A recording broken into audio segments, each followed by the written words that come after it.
Hi, I'm Kris Cole. Welcome to Colster's Classroom. Over the last 25 years, of all the in-services, all the training, all the education, all the experiences I've had, I fall back on three words. Ask the students. Three important words. It creates ownership and buy-in from the stakeholders. Basically, school is about these kids. So our job is to try to get as much buy-in and give them as much ownership as possible. It's powerful. It creates great rapport and allows them to have some control over the classroom culture we're going to build. And also, 30 ideas are always better than one. And some of the ideas they come up with are incredible. And I wouldn't have thought of. They're actually some of the things they've come up with have won me awards and are mind blowing. And again, I get the credit, but ultimately, almost everything in my career comes back to what the students came up with. Very, very little of it is actually things I actually originally thought of. A lot of it came from students. It generates creative thinking and problem solving, real world skills. That's what we're all about. We're supposed to be preparing these students for the real world in the private sector and the public sector. And this is an opportunity for us to essentially create incredibly powerful teachable moments. And it's fun. At the end of the day, it's a lot of fun working with the kids and seeing what they come up with. So when you need ideas on room decor, bulletin boards, classroom themes, even rules and consequences, I'm going to talk about each of these things in more specific as this presentation goes on. But ask the students, give it a try. And I think once you reach out to the students and ask for guidance from their standpoint, you'll be amazed at the things that they will come up with and the fun that you'll have and the relationships you'll build with them. Here's some ideas for you as far as room decorating. And I've actually done every single thing on here. So I've actually invited students in early. Now that's a lot easier as a high school teacher, having previous relationships with them than it is for an elementary school teacher. But you could send out a flyer that on parent night, you're going to, especially if you have an hour-long parent night, you can do a little bit of construction when you're done going over your curriculum. You can put up under construction signs. And so if the students walk in, they see little hard hats and they know that on day one, that's going to be their activity, that they're going to make this room theirs. They're going to create the culture of their classroom for the year. If you do feel some pressure that you want at least some decorations up that you've gone out and purchased and you're excited and you want to do whatever theme, leave a couple of bulletin boards blank for them to decorate so they have some ownership and they understand that they worked on those bulletin boards. In high school, it's quite common to see rooms very barren without much on the walls. And again, I would encourage you to have the students decorate them, put the student work up. Displaying student work is a very, very powerful thing. The students whose work gets selected for display often great booster for self-esteem.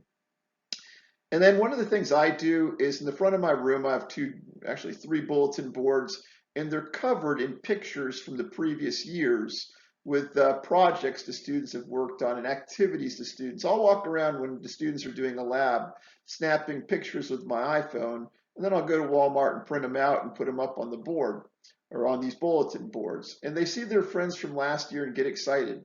It gives them a little bit of a community feel. And then as the year progresses, I'll have them take some of those pictures down and replace them with pictures of themselves so that, again, we have more buy-in. And sometimes I'll just print out a bunch of pictures, hand them to a couple of people and say, you guys decorate it. So these are all ideas as far as having the students decorate the room. But it's a very, very powerful thing and creates buy-in and a great culture. It helps really build your student rapport. As I've read through the chat rooms on social media, there's a lot of people asking about what their themes should be this year. Again, ask the students. There's a ton of ways you can do this. If you want to have your theme picked before school begins, you probably have access to student rosters. Send them over an email and take a poll on what they want the theme to be. Or better yet, like I said, put up under construction signs around the classroom. And then when they get there, let them pick the theme, let them vote on the theme, and go from there. I know, I know. You read that statement, what should the rules and consequences be determined by the students? You either think that guy's on crack. No, not on crack. And I've actually done this. It requires two things. One, you need to talk to administration and let them know you're going to try this. And two, it requires finesse on your part. And what I tell the students on day one is that this is not a democracy, it's a benevolent dictatorship, but I'm a reasonable and a kind dictator. So I will listen to your opinions on this, and if you give me a bona fide effort, and then I explain to them that bona fide means acting in good faith, we will try your rules and consequences. And usually they come up with pretty good rules and consequences, but I retain veto power. And I also retain the right to have my one rule that I've talked about in other videos, which is the golden rule. You treat others the way you want to be treated, including myself, and go from there. And you'll find that the students actually their consequences are usually harsher than what are on the discipline grid. So you'll have to walk them off the ledge a little bit on that and get them to soften it and say, hey, look, I can't give kids out of school suspension for three tardies. So we need to be reasonable. And it creates, again, ownership, buy-in, and some negotiation skills with the students. I negotiate with students constantly. Again, we're not trying to dictate to them. What we're trying to do is have them develop a skill set. And all of these things, the creative thinking, the decision making, the problem solving, and negotiations are things that they're going to need later in life. So this is a good chance, again, to create powerful, teachable moments. Again, I know when you guys read these, you're probably thinking, is that guy, what is he thinking? Is he out there? What's going on? Is he all there? How should I teach this lesson? Um, I actually, a lot of times, will turn some chapters over to students to present lessons, and I'll probably put together a presentation about that because it's an incredibly powerful, moving lesson for them, and sometimes it changes their entire perspective on school. When they actually have to get up there and present a lesson, that is a powerful day for them. I've seen kids literally do 180s as far as behavior for the rest of the year. But typically, I don't go that far in depth. If I've got kids who are saying it's boring or putting their heads down or whatever, I'll say, look, okay, how would you do it? You do it better. Give me some ideas here. This is what I've got. You tell me how you would do it. And sometimes they come up with some pretty good ideas. So, as far as how to teach a class, ask them for suggestions. Let them know what the next chapter is. Okay, next chapter we're going to be covering nuclear energy. Take a look at it and give me some ideas as to things you think might be interesting to talk about. And sometimes one of the things they'll suggest is, how could I get a career in that? So keep that in mind. Sometimes you might want to bring in a guest speaker or somebody to help out and actually answer questions maybe you don't even know the answers to. What would you like to learn from this class? I actually asked that question on day one.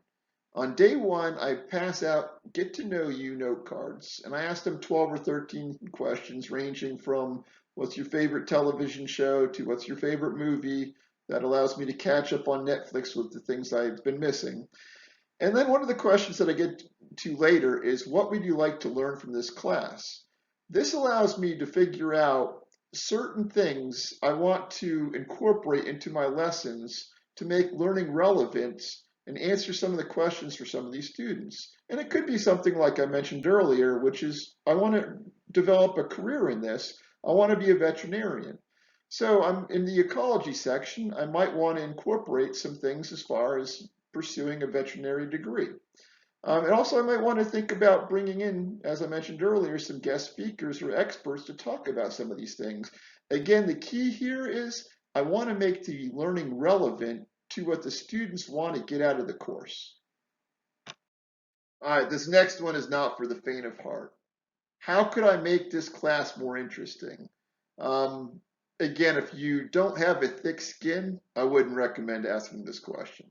But if you do, if you're up for constructive criticism and you want to grow as a teacher, you can ask them this question and get their input, because you're going to get some students, no matter how talented you are and what your subject is and how entertaining, there's going to be some kids, I promise you, who think either the curriculum's boring, you're boring, and but if you have the thick skin and you're up for some constructive criticism, it's a good question to help guide you and grow as a teacher.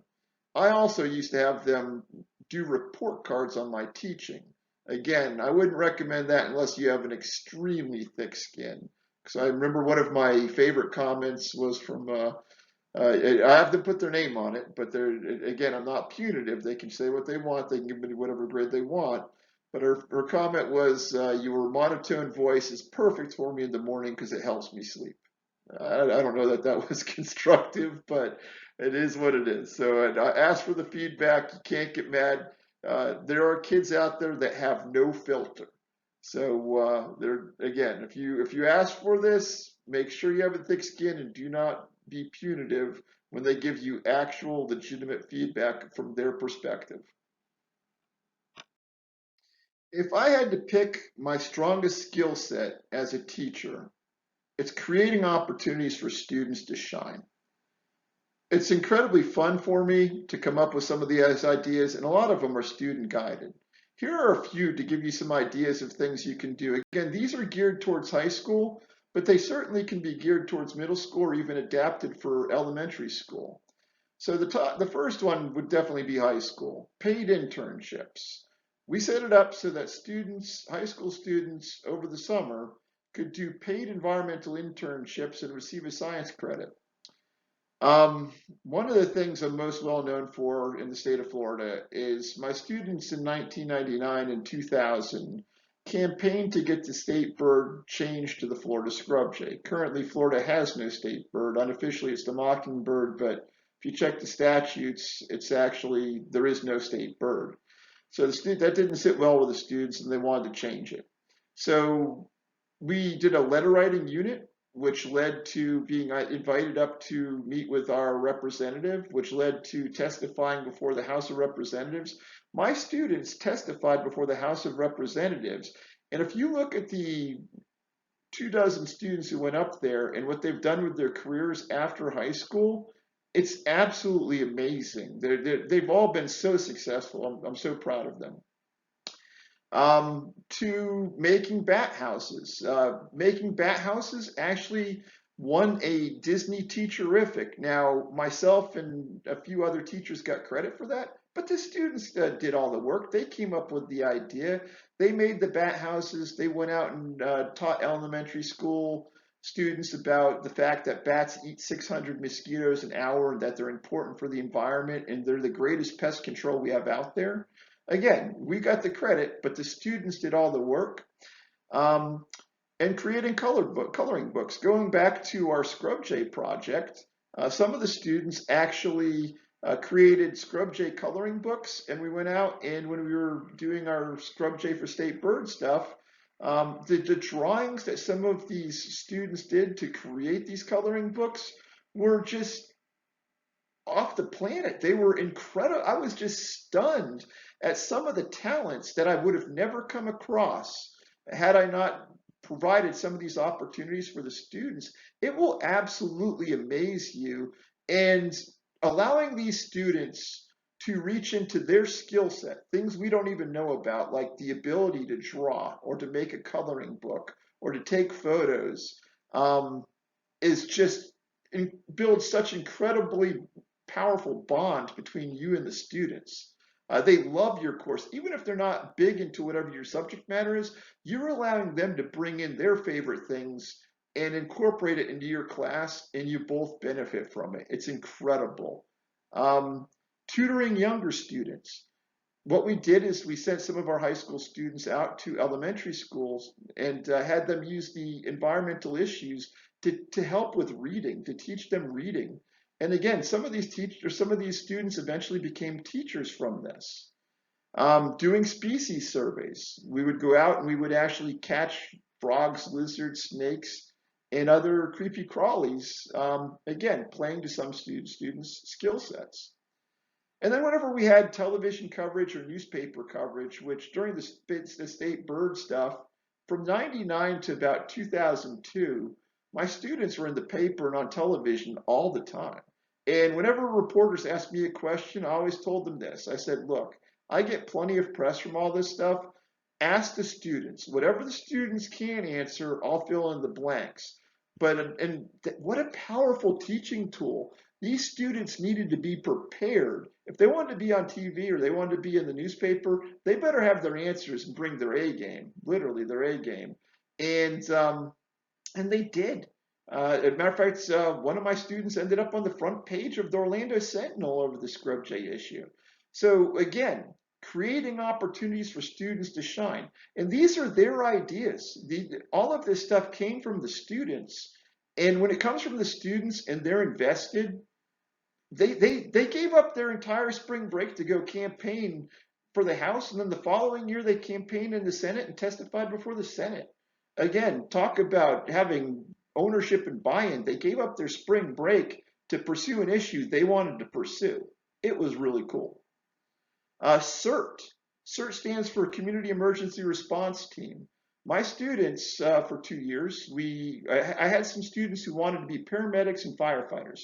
Okay, I can tie that into the environment. So I contacted CERT and I contacted our community or our emergency response at the county level, and we talked about it. We got the CERT program put in there where they spent 14 hours teaching my students all sorts of things from search and rescue to triage to my students actually went out and put out fires. They would light fires in the parking lot of the school, and the students put them out with fire extinguishers. Several of those students eventually went on to become paramedics and firefighters. How cool is that?